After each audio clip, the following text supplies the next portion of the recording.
الحمد لله نحمده ونستعينه ونستغفره ونؤمن به ونتوكل عليه ونعوذ بالله من شرور أنفسنا ومن سيئات أعمالنا من يهده الله فلا مضل له ومن يضلله فلا هادي له ونشهد أن سيدنا ومولانا محمدا عبده ورسوله أما بعد فأعوذ بالله من الشيطان الرجيم بسم الله الرحمن الرحيم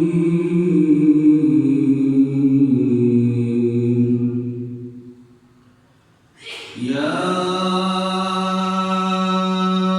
أيها الذين آمنوا كلوا من طيبات ما رزقناكم صدق الله العظيم وصدق رسوله النبي الكريم الأمين إن الله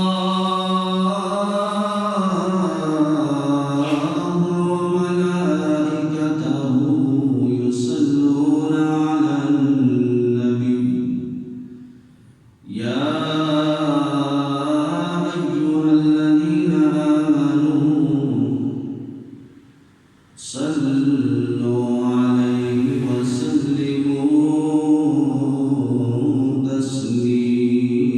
تسليما درود پاک بابا نے بلند پڑھے الصلاة والسلام عليك يا سيدي يا رسول الله وعلى آلك وأصحابك يا سيدي يا حبيب الله الصلاة والسلام عليك يا سيدي يا نبي الله وعلى آلك وأصحابك يا سيدي يا نور الله مولاي صل وسلم دائما أبدا على حبيبك خير الخلق كلهم هو الحبيب الذي ترجى شفاعته لكل هول من الأحوال مقتحم رب صل وسلم دائما أبدا على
جل جلالہ وعم نوالہ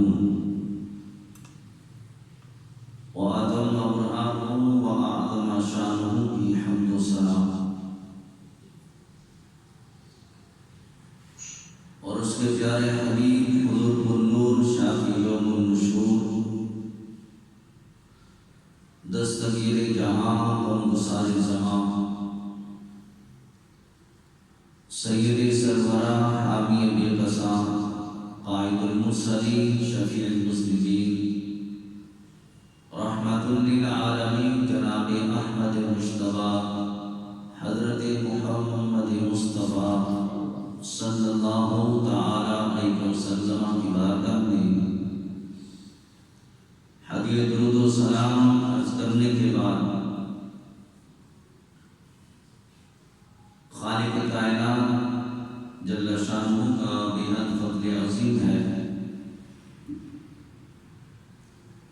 کہ آج اللہ کی توفیق سے نماز جمعہ کی مبارک ادا کرنے کے لیے ہم حاضر ہیں۔ دعا ہے خالق کائنات جل شانہ میری اور آپ سب کی اس حاضری کو اللہ اپنی بارگاہ میں شرف قبولیت عطا فرمائے اور خصوصاً رب کائنات جل شانہ مجھے حق سچ بیان کرنے کی اور ہم سب کو سن کر اس پر عمل کرنے کی بھی اللہ توفیق عطا فرمائے۔ حضرات محترم، جس طرح اللہ تعالی جل شانہ نے بندہ مومن کو اپنی بارگاہ سے نوازنے کے لیے اس پر کچھ عبادات فرض کی ہیں کہ جب بندہ مومن عبادت کرتا ہے تو اللہ تعالی جل شانہ اپنی بارگاہ سے اس کو انعامات سے نوازتا ہے، اور جو اللہ تعالی جل شانہ نے بندہ مومن کے ساتھ ایمان لانے کے بعد نیک اور صالح عمل کرنے پر جو اجر عظیم کا وعدہ کیا ہے، اللہ اس کی بشارت عطا فرماتا ہے۔ وَبَشِّرِ الَّذِينَ آمَنُوا، خوشخبری ہے ایمان والوں کے لیے، وَعَمِلُوا الصَّالِحَاتِ، اور جو نیک اور صالح عمل کرتے رہے، أَنَّ لَهُمْ جَنَّاتٍ تَجْرِي مِن تَحْتِهَا الْأَنْهَارُ، ان کے لیے اللہ نے جنتوں کا وعدہ کیا ہے، ایسی جنت جس کا خیال بھی ہمارے دل و دماغ میں نہ آ سکے، ایسی نعمت جس کے بارے میں ہم سوچ بھی نہ سکیں کہ اللہ نے ایمان لانے کے بعد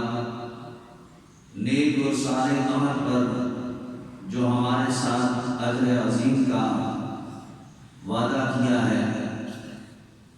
اور جس مقام کا اللہ نے بندہ مومن کے ساتھ وعدہ کیا ہے، وہ رب تعالی جل شانہ نے ہمارے لیے جنت کی صورت میں وہ انعام رکھا ہے۔ لیکن یاد رکھیں، جس طرح عبادت کرنا بندہ مومن پر فرض ہے، اسی طریقے سے ایک ایسا عمل جس کے لیے آج ہر بندہ کوشش کر رہا ہے، جس نے ذرا سی ہوش سنبھالی، کچھ بولنا آ گیا، کچھ کام کرنا آ گیا، اس نے دنیا کی دولت کمانے کے لیے کوشش شروع کر دی، اور دنیا کی دولت کمانے کے لیے جو اللہ تعالی جل شانہ نے ہمیں نصاب عطا فرمایا ہے، اس کو ہر بندہ سمجھتا نہیں ہے، اور جو تھوڑا بہت سیکھا یا پڑھا اس کے مطابق پھر بندہ اپنی روزی کمانے کے لیے کوشش کرتا ہے، کبھی دکانداری، کبھی کاروبار، کبھی تجارت، کبھی کسی کے پاس ملازمت کرنا، طرح طرح کے یہ ذرائع رزق کمانے کے ہیں۔ اللہ تعالیٰ جل شانہ نے بندہ مومن کو یہ شان اور یہ عظمت عطا فرمائی ہے، اگر وہ اللہ کے بتائے ہوئے احکامات کے مطابق رزق کماتا ہے تو اللہ اس بندے کا کاروبار کرنا، اس کا نوکری کرنا، اس کا ملازمت کرنا، بزنس کرنا، تجارت کرنا، اللہ ہر عمل پر اس کو اجر عظیم عطا فرماتا ہے۔ یہ اللہ تعالیٰ جل شانہ نے دوسری قوموں سے ہمیں یہ منفرد حیثیت عطا فرمائی ہے کہ وہ لوگ کام کاج بھی کریں، ان کے لیے نہ کوئی اجر ہے، نہ کوئی ثواب، نہ کوئی نیکی، نہ کوئی انعامات کی بشارت، لیکن اگر کوئی بندہ مومن شریعت کے دائرے میں رہتے ہوئے اگر رزق حلال کماتا ہے، جو ہمارے دین نے طریقہ بتایا ہے اس کے مطابق عمل کرتا ہے، تو اس کا یہ مزدوری کرنا بھی اس کے لیے باعث ثواب ہے۔ ایک بندہ مزدوری کر رہا ہے، اینٹیں اٹھا رہا ہے، صبح سے شام تک یہی کام کرتا ہے، کبھی گارا بناتا ہے، کبھی اینٹیں لگاتا ہے، کبھی ریت اٹھاتا ہے، بظاہر تو وہ دنیا کا کام کر رہا ہے، اگر اس کو اس لیے دیا جا رہا ہے کہ وہ شریعت مصطفیٰ کے مطابق کام کر رہا ہے۔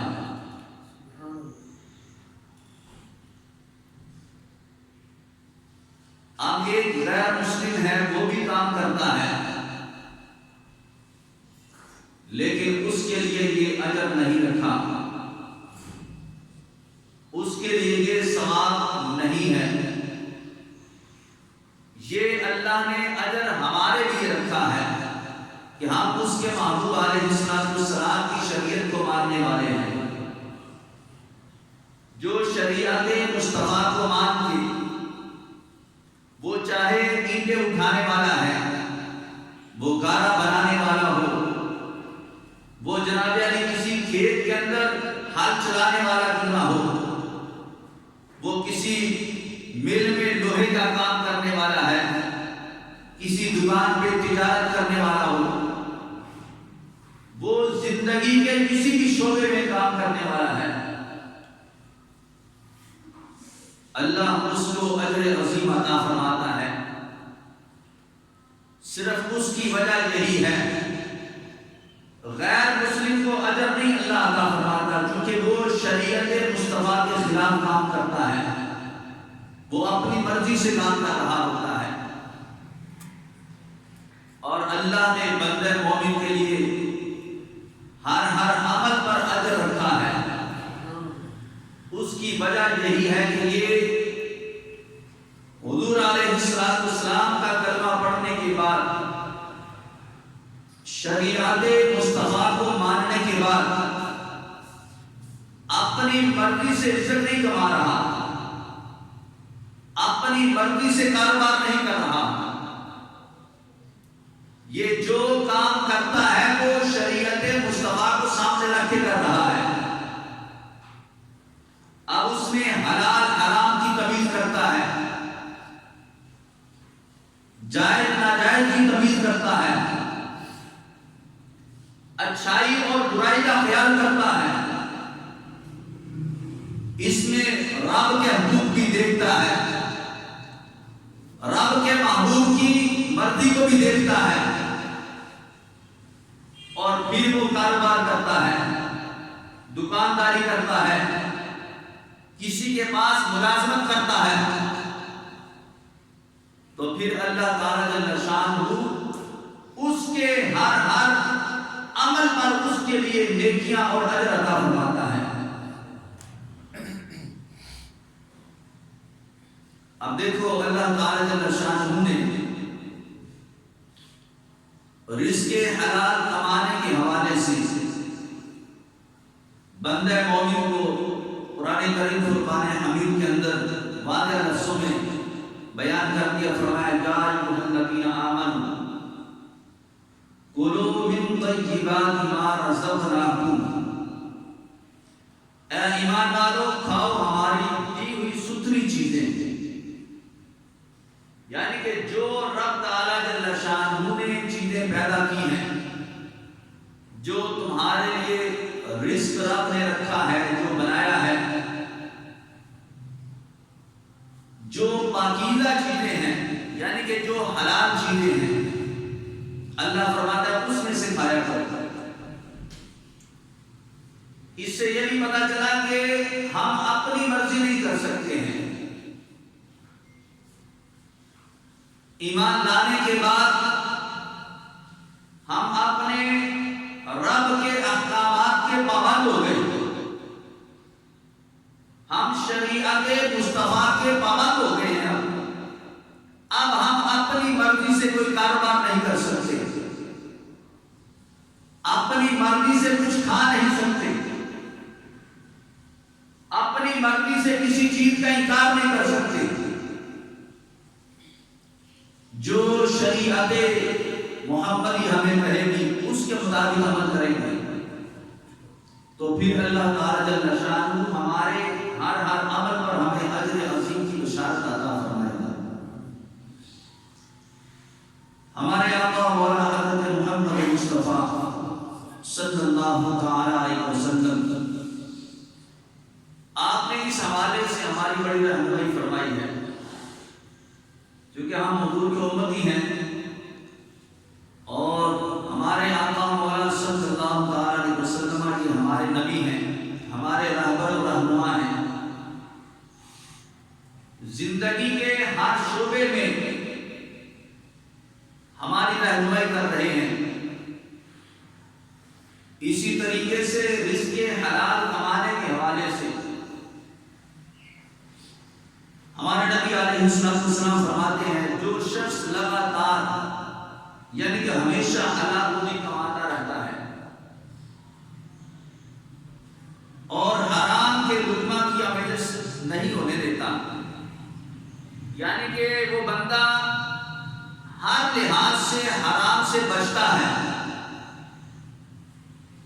اور تھوڑا کھائے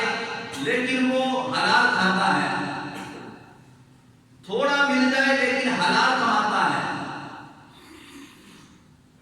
وہ زیادہ کی لالچ میں آ کے حرام نہیں کرتا کچھ۔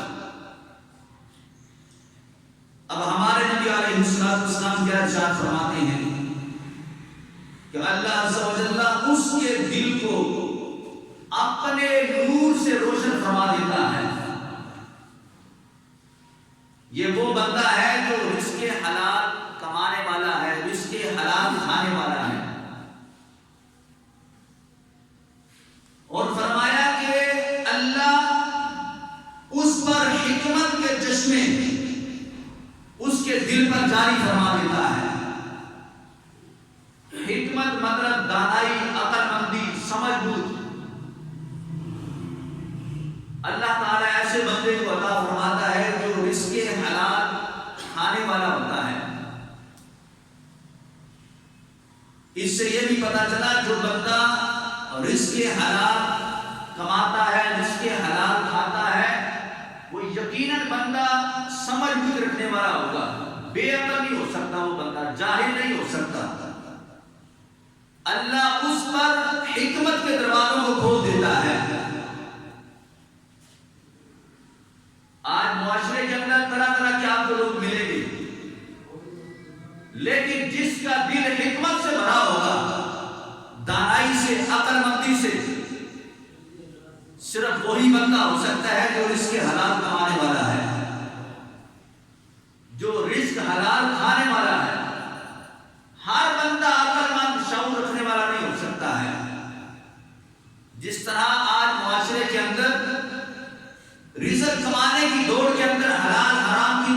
بڑھتی جا رہی ہے. تو جو لوگ رزق حلال کو کماتے ہیں لیکن درمیان میں کہیں نہ کہیں آ کے غلطی کر جاتے ہیں اور کچھ نہ کچھ وہ حرام کا لقمہ بھی کھا جاتے ہیں اور اس گمان میں کہ چلو پھر کیا ہوگا، سارے کر رہے میں کر لوں گا تو پھر کیا ہو جائے گا. اب اس کی نحوست اس کے اوپر کیا پڑتی ہے کہ اس بندے کے اوپر حکمت اور دانائی کے دروازے بند ہو جاتے ہیں.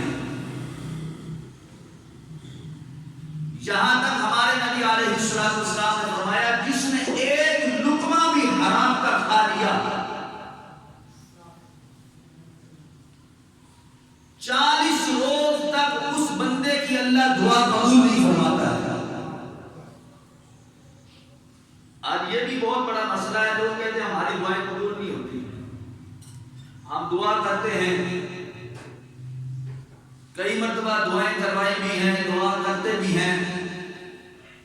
بس پتہ نہیں نہ جانے کسی نے کچھ کر دیا ہے، لگتا ہے کاروبار ٹھپ ہو گیا ہے، گھر میں بیماریوں نے ڈیرے لگا دیے ہیں، طرح طرح کی مصیبتیں ہیں، پریشانیاں ہیں. تو ان تمام بیماریوں کی جو مین وجہ ہے وہ ہمارا ناجائز طریقے سے رزق حرام کمانا بھی اس کو کھانا. جو حلال کھایا وہ بھی ضائع ہو گیا. فرمایا ایک لقمہ جس نے حرام کا کھا لیا 40 روز تک اس کی دعا اللہ قبول نہیں فرماتا ہے. تو جو کھاتا ہی حرام ہو، جو پیتا ہی حرام ہو، پھر اس کی دعا کیسے قبول ہو سکتی ہے؟ اب 40 دن میں بقیہ سارے دن وہ حلال کھا رہا ہے، درمیان میں صرف کوئی اس نے ایسی غلطی کر لی، بس دیکھا دیکھی جیسے سب کر رہے تو میں بھی کروں تو پھر کیا ہوگا؟ فرمایا پھر نتیجہ یہ نکلے گا، نقصان تجھے یہ ہوگا کہ فرمایا 40 روز تک ایک لقمے کی نحوست کی وجہ سے تیری دعا قبول نہیں ہوگی. اور جو آئے دن ہر دوسرے تیسرے دن حرام کھاتا رہتا ہو. اچھا ایک ہے رزق حرام کھانا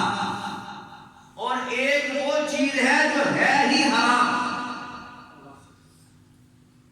یہاں پہ دو چیزیں ذرا توجہ کریں ذرا.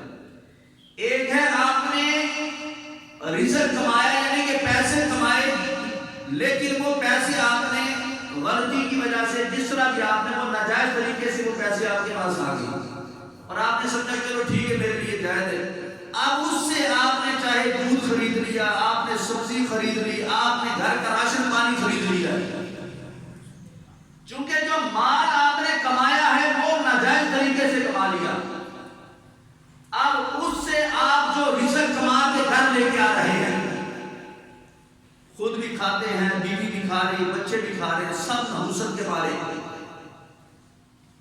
اب کسی کو اس کی جو ہے وہ برکت نصیب نہیں ہو رہی،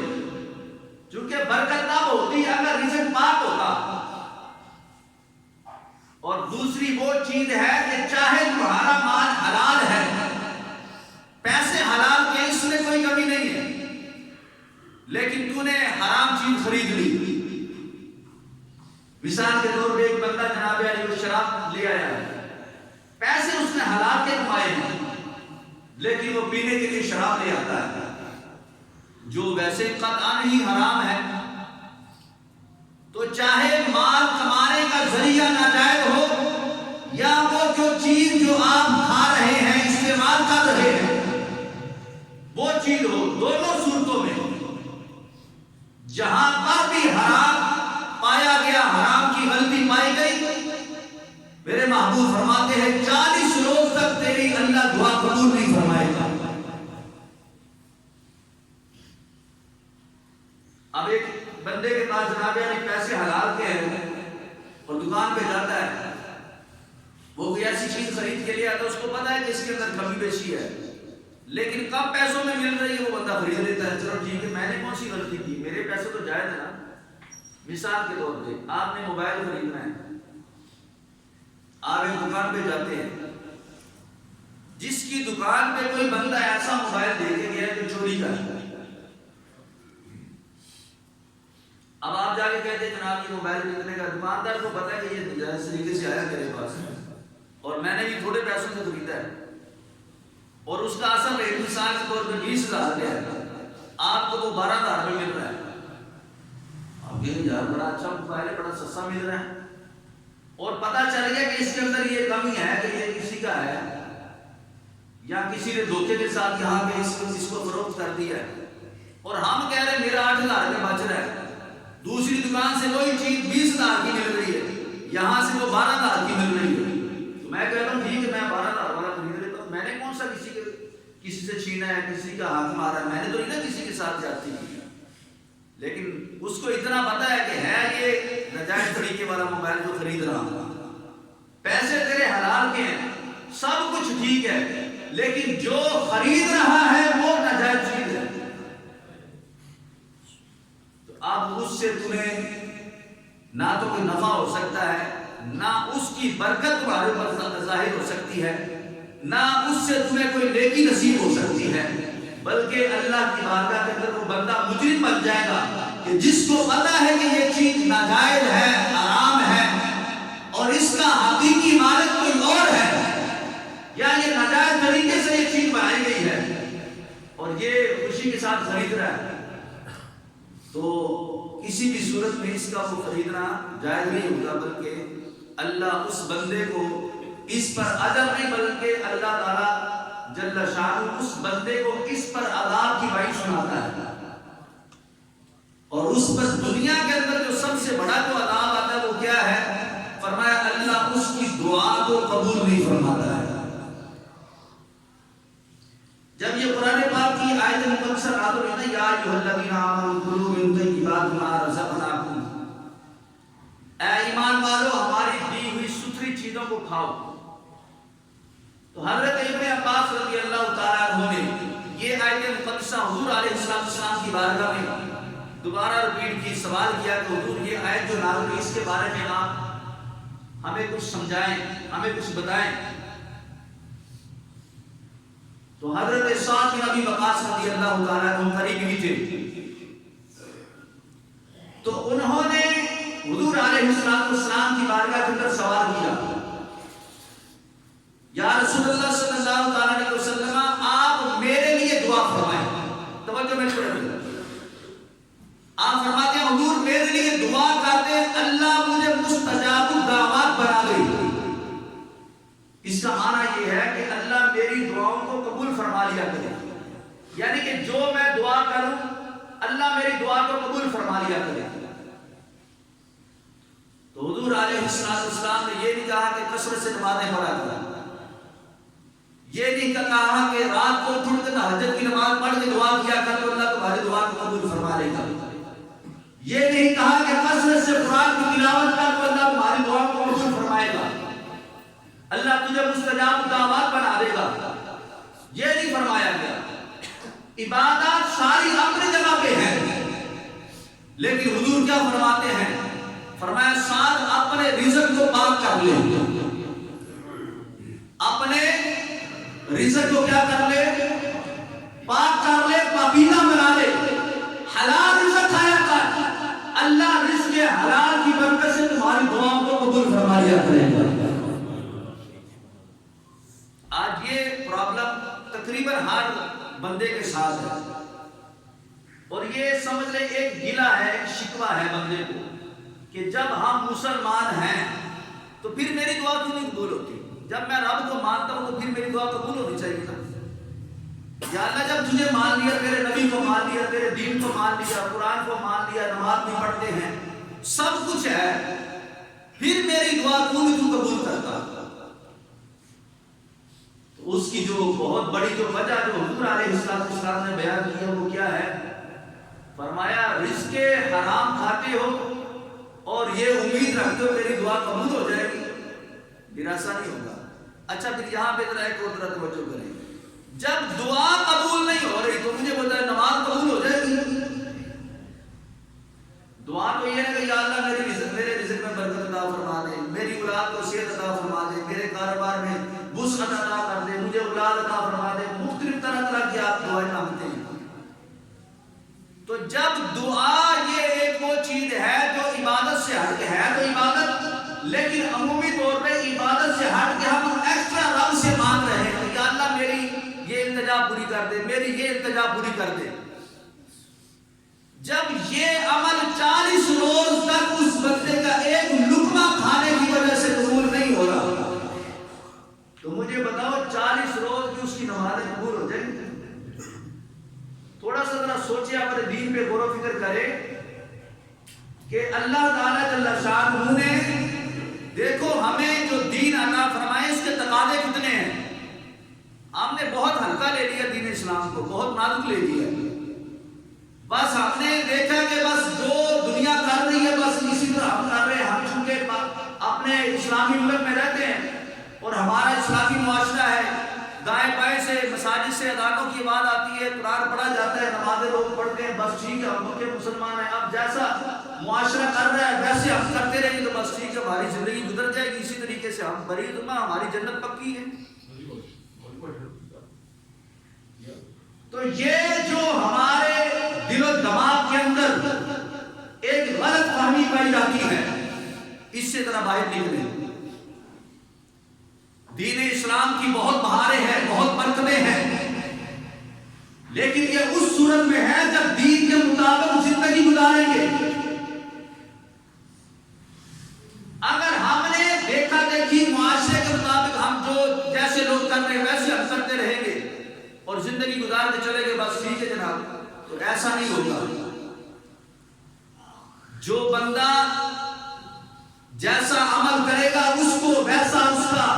صلہ دیا جائے گا۔ یہ نہیں ہوگا کہ جناب علی تم اسلامی معاشرے کے اندر رہتے تھے، اسلامی ملک میں رہتے تھے اور تمہارے دائیں بائیں مساجد تھی، جناب علی اذانیں ہوتی تھی، لوگ نماز پڑھتے تھے، تو لہذا تم چونکہ اسلامی ملک سے آئے ہو تو لہذا فرشتوں اس کو پکڑو اور جنت میں داخل کر دو۔ اتنا سوکھا نہیں ہے جنت کے اندر جانا، اتنا آسان نہیں ہے جنت کے اندر جانا۔ میرے اور آپ کے آقا مولا صلی اللہ علیہ وسلم ارشاد فرماتے ہیں جنت کو رب نے تلواروں کے سائے تلے رکھا ہے، یعنی کہ جنت میں جانے کے لیے ان تلواروں سے مشکلات سے گزرنا پڑے گا کہ جو درمیان میں بندے اور جنت کے درمیان جو مشکلات ہیں ان سے گزر کے پھر جنت تک پہنچیں گے، اور ان مشکلات سے گزرتے ہوئے پھر ہمیں پابندیاں لگائی گئی ہیں، یہ کام کر سکتے ہو، یہ نہیں کر سکتے، یہ حلال ہے، یہ حرام ہے، یہ جائز ہے، یہ ناجائز ہے، ادھر جا سکتے ہو، ادھر نہیں جا سکتے ہو۔ اب ہمیں پابند کر دیا گیا۔ اور آپ کو پتہ ہے جب کوئی بندہ کسی وجہ سے قید خانے میں چلا جائے تو کیا وہ قید خانے میں جا کے اپنی مرضی کر سکتا ہے؟ بولو بھائی، بالفرض اگر کوئی بندہ کسی جرم کی بنا پہ پکڑا جاتا ہے، تھانے چلا جاتا ہے، وہ اپنی مرضی سے کچھ نہیں کر سکتا، وہ پابند ہو جاتا ہے ان سلاخوں کے پیچھے جا کے۔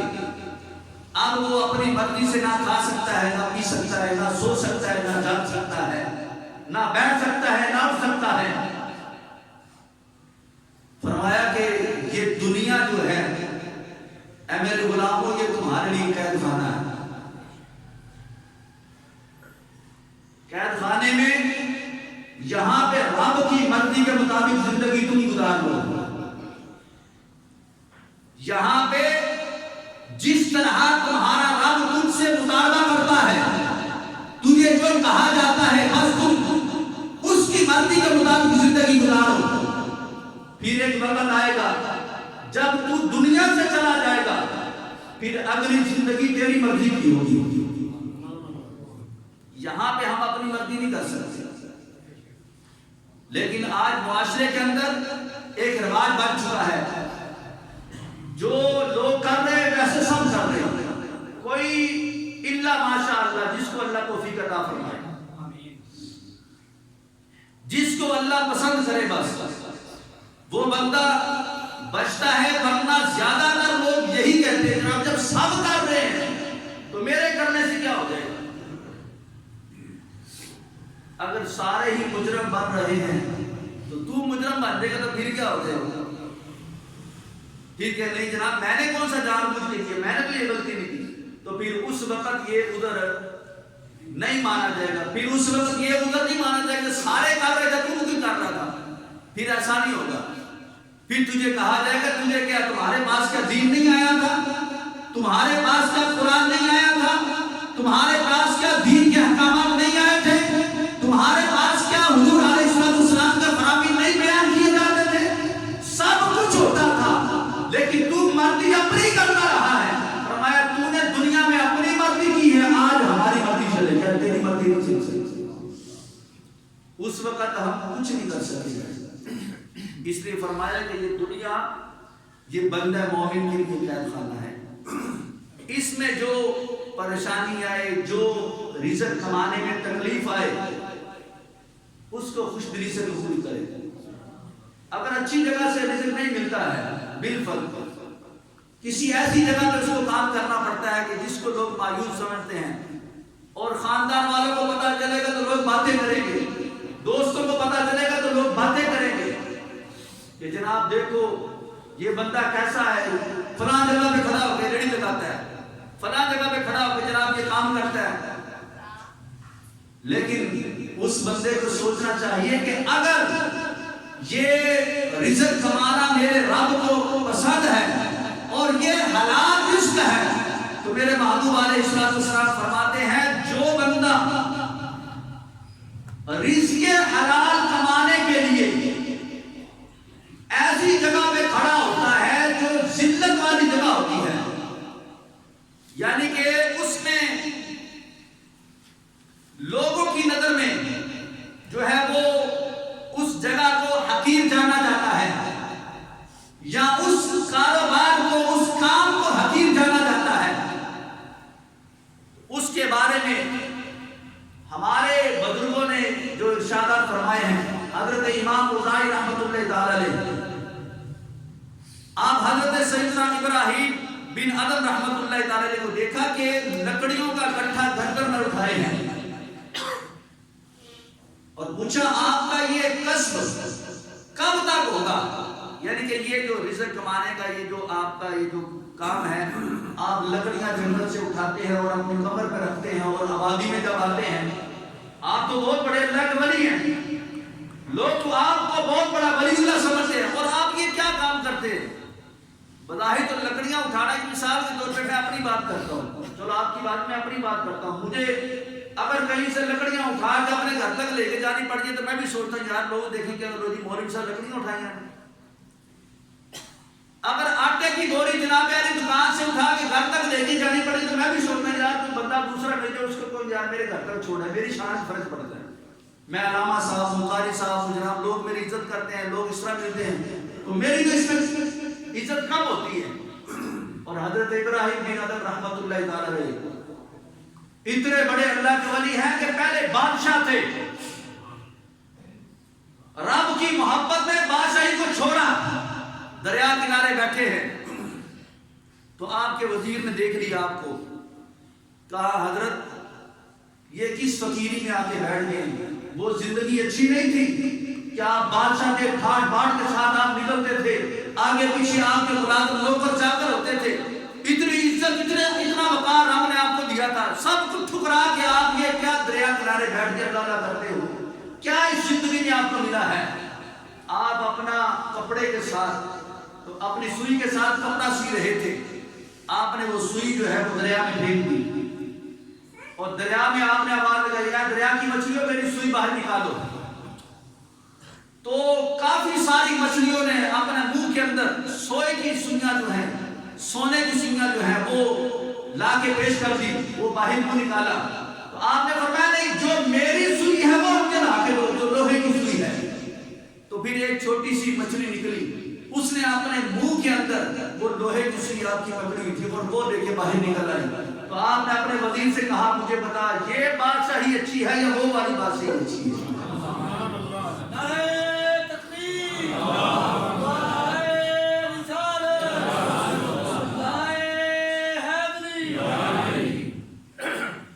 آپ سے کہا گیا کہ حضرت کب تک آپ یہ کسب کرتے رہیں گے، یہ کاروبار کرتے رہیں گے کہ اپنے کندھوں پہ آپ اپنی وہ لکڑیاں اٹھا کے جنگل سے شہر تک لے کے آتے رہیں گے، لوگ آپ کو دیکھتے رہیں گے، آپ اتنے بڑے اللہ کے ولی ہیں؟ تو فرمایا سنو،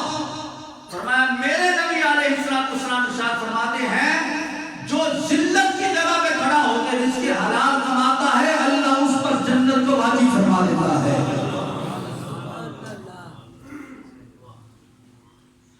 جنت واجب ہوتی ہے رزق حلال کمانے پہ، اور پھر ایسی جگہ پہ کھڑا ہوتا ہے، مثال کے طور پہ یہ باہر چوک میں بندہ کھڑا ہے مزدوری کرنے کے لیے، اور وہ اپنے آپ کو چھپاتا پھرتا کوئی مجھے دیکھ نہ لے گا، اگر کوئی دیکھے گا تو جناب وہ کہے گا یہ دیکھو کیسی جگہ پہ کھڑا ہو گیا، روزی کمانے کے لیے جہاں پہ کھڑا ہے۔ تو ایسے مزدور کو، ایسے ریڑھی لگانے والے کو مبارک ہو جو رزق حلال کماتے ہیں، چاہے وہ کسی کا باڈی گارڈ ہے، کسی کے جناب باہر گیٹ پہ کھڑا ہو کے وہ گیٹ کبھی کھولتا ہے کبھی بند کرتا ہے، لوگ دیکھنے والے کہتے ہیں حقیر سی نوکری ہے، یہ کیا بندہ کرتا ہے، اور اس کو لوگ کم تر جانتے ہیں۔ ریڑھی والے کے ساتھ جو بندہ ہے سب کے ساتھ نہیں بلاتا ہے، اور جو باہر جو چھاپڑا لگانے والے آتے ہیں لوگ اس کو حقیر جانتے ہیں۔ ایک کار میں جانے والے جناب جب قریب سے گزرتا ہے وہ بھی دونوں باتیں کر کے جاتا ہے، لیکن مبارک ہو ایسے بندے کو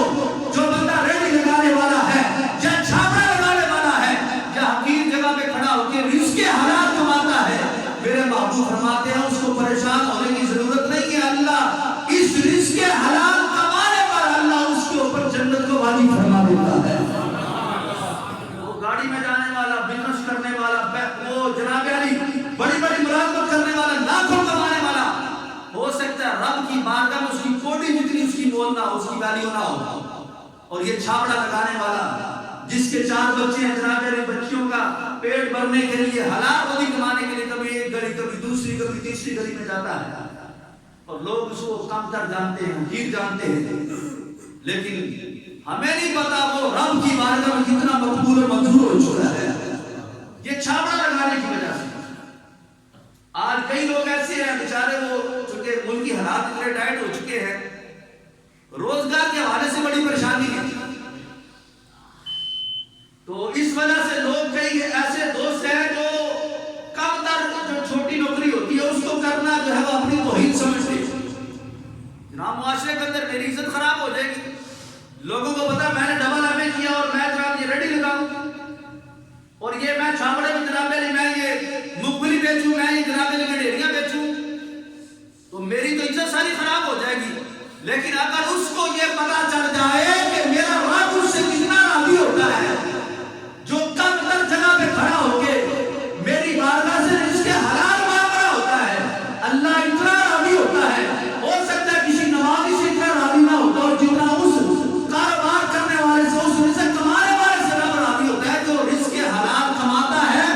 اس لیے سے کہ مجھے کسی کے سامنے ہاتھ نہ پھیلانا پڑے، مجھے قرضہ نہ اٹھانا پڑے، میری بیوی میرے بچے جو ہیں ان کے لیے وہ بندہ جو ہے وہ محنت کرتا ہے، اور کبھی کسی قریبی رشتہ دار کو، محلے دار کو ضرورت پڑ جائے اس کی ضرورت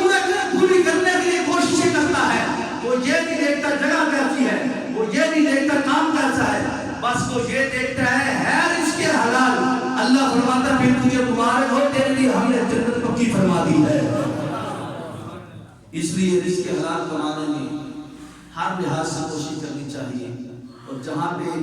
کوئی ایسی بات نظر آئے جہاں پہ رب رسول کی ناراضگی والی بات کو نظر آئے، چاہے لاکھوں کی ملتے ہوں، اس کو چھوڑ دیں، وہ ہمارے لیے دنیا میں بھی نقصان دہ ہے، قبر میں بھی اور حشر میں بھی۔ اس واسطے تھوڑا ہو حلال کا ہو، اسی میں اللہ برکت عطا فرماتا ہے۔ اللہ مجھے اور آپ سب کو رزق حلال کمانے کے اللہ توفیق عطا فرمائے، آمین۔